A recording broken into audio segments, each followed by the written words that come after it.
Ave María Purísimas, sin pecado concebida. Hoy día, hermanos, estamos considerando las lecturas para el segundo domingo del tiempo ordinario. Hay algo antes de empezar, el tiempo ordinario no significa que es un tiempo ordinario porque no es extraordinario como lo es el tiempo de Adviento, Navidad, Cuaresma o la Pascua.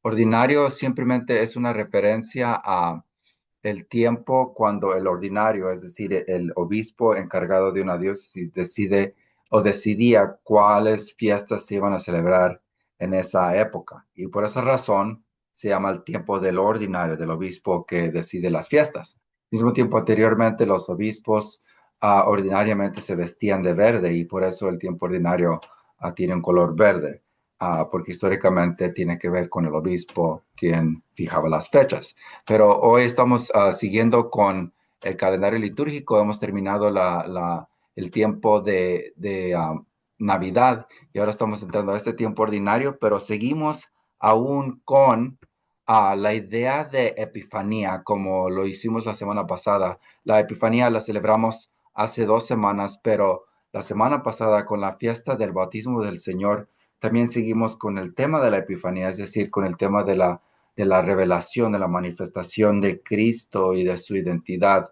por medio del misterio de la Navidad, la Epifanía y ahora el bautismo que se repite, pero ahora por medio del relato del Evangelio de San Juan. Y vemos aquí la imagen de Juan Bautista que siempre tiene una cruz, a veces el Cordero está ahí presente, está apuntándole a Cristo y dice allí el letrero que dice en latín, Ecce Agnus Dei, este es el Cordero de Dios.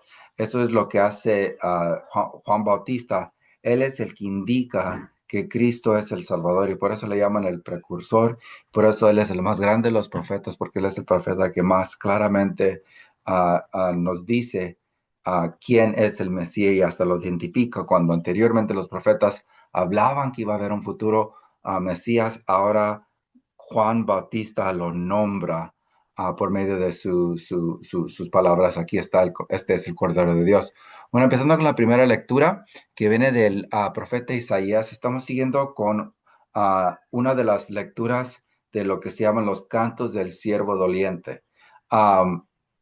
Hay cuatro, o yo pienso que quizás 5 lecturas que tratan de este siervo, que es un siervo que servirá a Dios, pero que al mismo tiempo sufrirá por poder servir a Dios y por poder proclamar la salvación de Dios al mundo.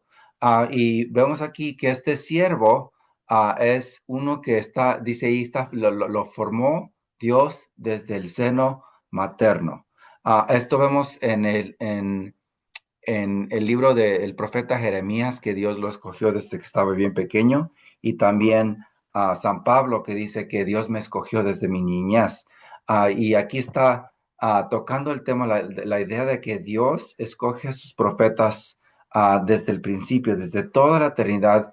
Dios supo quién quería que yo fuera y él escogió un destino para mí. Los grandes santos, los santos son los que viven ese destino tal como Dios lo desea, pero hay muchos de nosotros que vivimos nuestras vidas no conformes al destino que Dios ha planeado con nosotros, pero desde toda la eternidad Dios ha tenido una idea para mí. Dios no solamente me aventó y me creó y me dejó, hey Samuel ahí, tú averígalo, usted sabrá. No, no, no, no, Dios me creó con un plan y lo que yo tengo que hacer es descubrir ese plan, discernirlo para poder hacer su santa voluntad y así manifestar su gloria. Y cuando Dios nos escoge, Dios nos honra, pero el hecho de que Dios nos haya honrado al escogernos para que protagonicemos o emprendamos un gran plan para la salvación de las almas, eso no es una razón para que yo me enaltezca. Dice Santa Teresita que en su magnífica La Virgen María magnifica al Señor, glorifica al Señor. ¿Por qué? Porque Él ha escogido a su sierva. ¿Y por qué? Por su bajeza, porque ella reconoce que es una nada. Y por esa razón Dios la puede llenar con su gloria. Entonces, cuando Dios nos honra, cuando Dios nos da una misión grande, o nos da ciertos talentos. Esto no es para que me enaltezca, para que yo piense, oh, qué gran cosa soy. No, no, no, más bien tengo que pensar yo, wow, Dios, qué increíble que tú me diste este destino, este plan, esta misión. Pero qué tan pésimo soy yo para vivir esta misión, y me debo yo humillar y rebajar al recibir este honor. Ahora ven ahí, el profeta o el siervo doliente estaba pensando que Dios lo iba a escoger para proclamar la buena nueva a las tribus de Israel, pero dice, no, Dios dice que no, no, yo te establezco para que tú ah, seas una luz para todas las naciones. Israel muchas veces, o los israelitas, pensaban que Dios les había dado el evangelio o la ley de Moisés a ellos para que ellos lo mantuvieran para sí mismos, pero Cristo viene en el Nuevo Testamento y le dice, no, no, no, esta luz no es para solamente ustedes, es para todo el mundo. Algo que de veras me llena de admiración que la Iglesia Católica tiene un obispo para cualquier parte de todo el mundo. En cualquier región hay un obispo asignado a esa región. Eso no significa que tiene la libertad muchas veces de practicar su fe el obispo allí, pero no hay otra iglesia que tenga obispos o líderes para todas las partes del mundo como lo tiene la Iglesia Católica, porque solamente la Iglesia Católica es verdaderamente una iglesia de todo el mundo, una iglesia universal, una iglesia católica, y por eso le damos ese nombre. Entonces vemos ahí que el siervo doliente va a ser luz para todas las naciones. Y después el Salmo, en respuesta a la primera lectura, dice aquí estoy, Señor, para hacer tu voluntad. ¿Y cómo es que la iglesia se extiende por toda la tierra? Pues por medio muchas veces de sus religiosos, que le dicen al Señor, aquí estoy, Señor, para hacer tu vida. Yo me niego de propiedad. Yo me niego de poder, porque voy a estar obediente a mis superiores, y al mismo tiempo me niego de una esposa o un esposo, y entrego mi vida hacia ti. Y bien, aquí eso se simboliza muchas veces en la misa de ordenación, cuando se postra el sacerdote y así entrega su vida al Señor para decirle, yo hago tu santa voluntad por el resto de mi vida, o eso es lo que debería hacer. Y algo que me gusta mucho de este pasaje es que dice allí, esto es, Señor, lo que deseo, tu ley en medio de mi corazón. Si nosotros no solamente queremos obedecer las leyes de Dios, como un niño tú le dices, no hagas esto, no hagas esto, y lo obedece por temor a que lo castiguen por no seguir la voluntad de su padre o de la autoridad. No, nosotros queremos que la ley de Dios esté dentro de nuestro corazón. Santo Tomás de Aquino habla de esto, le nombra con naturalidad, que la ley de Dios es natural dentro de mi corazón, que yo no puedo hacer nada sino simplemente cumplir con la santa voluntad de Dios, que Dios y Dios tengamos una voluntad. Dice el Papa Benedicto que Cristo tenía una voluntad humana, una voluntad divina, pero que prácticamente estas dos voluntades eran una. ¿Por qué? Porque Cristo cumplía la voluntad de su Padre. Entonces, Él es el siervo doliente que es la luz para las naciones, y Él es el que perfectamente hace la voluntad de su Santo Padre en el cielo. Ahora, siguiendo con la segunda lectura, aquí vemos que Pablo también se reconoce como alguien que fue escogido. Ven ahí dice, por voluntad de Dios. Pablo era alguien que perseguía la iglesia, pero por voluntad de Dios, Dios lo escogió a él para que él sea luz para las naciones, no por medio de su propia luz, sino por medio de la luz de Cristo. Ven, ahí está compartiendo la luz de Cristo por todo el mundo. Pedro iba con los judíos, pero Pablo es el apóstol a los gentiles, a los no judíos. Y él alaba a Dios ¿por qué? Porque hay muchos que invocan el nombre de Jesús, y ven ahí dicen, habla del Señor nuestro y el Señor de ellos. Está hablando de una unidad entre los que Él conoce, los que son como Él y los que no son como Él, pero que al mismo tiempo invocan el nombre de Jesús.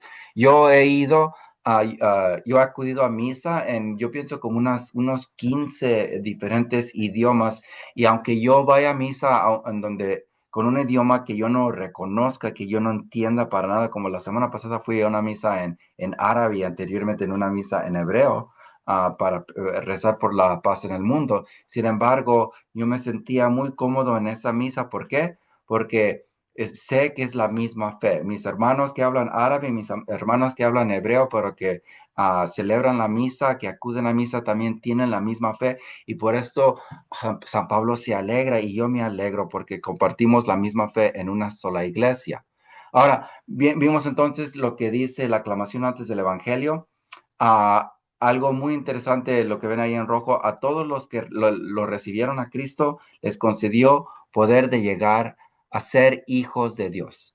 Ahora, hermanos, por haber sido bautizado, somos hijos de Dios. Yo soy hijo de Dios, pero también hay una manera en que lo podemos entender en que no somos hijos de Dios o en que no hemos sido formados plenamente como hijos de Dios, como que es algo que está ocurriendo dentro de mi ser. Estamos hechos a imagen y semejanza de Dios. La imagen de Dios es algo fijo que lo tenemos desde por medio de nuestro nacimiento, pero después la semejanza es algo dinámico, algo que puede disminuir o aumentar por medio de mis acciones. Por eso algo que a veces no me siento muy digno de llamar mi hijo de Dios porque yo soy imperfecto en mi seguir a Cristo. Me acuerdo yo de algo que dijo el Papa Juan Pablo II, que yo pienso que es muy bien. Él dice que no somos la suma de nuestras debilidades y fracasos, somos la suma del amor del Padre por nosotros y nuestra capacidad verdadera para convertirnos en la imagen de su Hijo Jesús. Para mí esto me llena de gran alegría que el más profundo sentido de mi identidad es el sentido de ser hijo de Dios, tal como su Hijo Jesús, y que aún no se ha logrado. Como dice el Papa Juan Pablo II, si fueras quien deberías ser, encenderías el mundo a fuego. ¿Por qué? Porque el mundo espera la revelación de los hijos de Dios. Entonces, yo soy hijo de Dios, eso es un hecho, pero al mismo tiempo es una tarea que tengo que lograr cooperando con la gracia de Dios día tras día. Y después, con nuestro evangelio, tenemos ahí de nuevo el bautizo de Cristo. Dice Juan Bautista, este es el Cordero de Dios, que significa que este es un hombre que nos salvará, pero por medio de un sacrificio, porque en el Antiguo Testamento, basándonos en Éxodo capítulo 12, el Cordero era un animal que era degollado y después tomaban la sangre y la juntaban, lo usaban para pintar a la puerta de la casa y así pasaba el ángel de venganza por encima de ellos para que no muriera el hijo primogénito. Y así es Cristo. Él es el que sufre, Él es el que muere para nuestra salvación. Y esto es algo que Juan Bautista lo indica desde el principio. Esto tiene que ver con quién es Cristo desde su encarnación. Cristo nace para morir. Dice un escritor que Cristo anhelaba su muerte desde el principio. Y en una parte él dice que su muerte es como un bautismo. Entonces aquí en su bautismo con Juan Bautista ya está prefigurando que él está orientado hacia la cruz, que él va a ser un hombre que va a sufrir para salvar. ¿Ok? Y al mismo tiempo, no es simplemente un hombre, es alguien que existía antes que yo, es Dios y hombre verdadero. Cristo muere, ¿por qué? Porque es hombre, pero Cristo nos salva, ¿por qué? Porque Él es Dios, porque al ser Dios y hombre verdadero, Él puede pagar la deuda por nosotros muriendo porque es como nosotros, pero salvándonos, ¿por qué? Porque es Dios. Y dice Juan Bautista que él vio el Espíritu Santo posarse sobre él. Esa palabra posarse en griego, emeine, significa no solamente que se posó sobre él, sino que también que moró dentro de él. El Espíritu Santo está dentro de Cristo. Cristo es el que da el don del Espíritu Santo. Por eso hablamos nosotros del Espíritu de Cristo. Y este Espíritu de Cristo es quien nos hace hijos de Dios, es el que nos ayuda para que nosotros manifestemos la gloria de Dios al serle fiel y al predicar su palabra. Y por eso dice algo muy interesante de San Juan Bautista. Me encanta porque estas son las palabras que él escucha del Padre, que el Padre le dijo, aquel sobre quien veas que baja y se posa el Espíritu Santo, ese es el que ha de bautizar con el Espíritu Santo. Y entonces ahí vemos la revelación de Dios, Padre, Hijo, Espíritu Santo. Pueden ver aquí en la imagen, aquí está el Padre por encima, aquí está el Espíritu Santo arribita de la cabeza de Cristo, y aquí está Juan Bautista y Cristo viniendo el agua para que sea bautizado. Y por fin lo que vemos es que Juan Bautista dijo que yo lo vi y doy testimonio que este es el Hijo de Dios. Entonces, por nuestra parte, hermanos, lo que debemos hacer es ver, creer y después dar testimonio, porque no es suficientemente ver y no es suficientemente creer. Dice el Santiago capítulo 2 que los demonios creen y tiemblan. ¿Ok? Porque ellos reconocen que Cristo es Dios, pero no dan testimonio de Él, no lo confiesan. Pero nosotros tenemos ese privilegio de dar testimonio que Cristo es el Hijo de Dios y así compartir la buena nueva de su salvación con nuestros hermanos.